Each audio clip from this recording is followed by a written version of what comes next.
गांव का आदमी और भूत की कहानी। एक समय की बात है। एक छोटे से गांव में रामू नाम का एक किसान रहता था।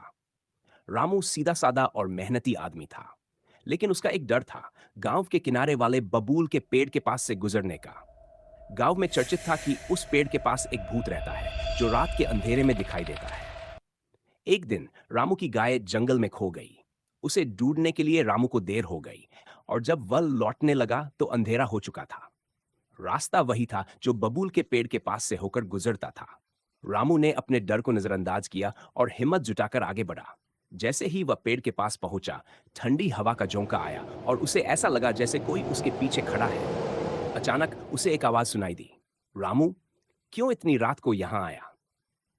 रामू डर के मारे कांपने लगा। उसने धीरे से पीछे मुड़कर देखा।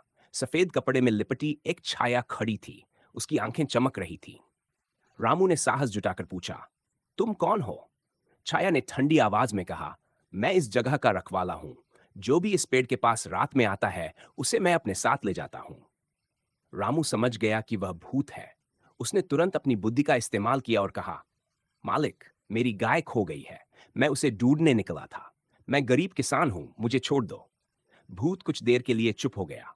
फिर उसने कहा, अगर तुम सच बोल रहे हो तो अपने साहस और मेहनत के लिए मैं तुम्हें इनाम दूंगा। ये लो। और उसने रामू को एक सिक्का दिया जो चमक रहा था। रामू ने डरते डरते सिक्का लिया और तेजी से गांव की ओर भाग गया। अगली सुबह जब उसने वह सिक्का देखा तो वह असली सोने का था।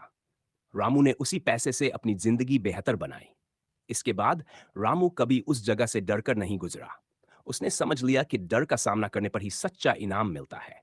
सीख, भूत से डरने की बजाय अपनी बुद्धि और साहस से डर का सामना करना चाहिए।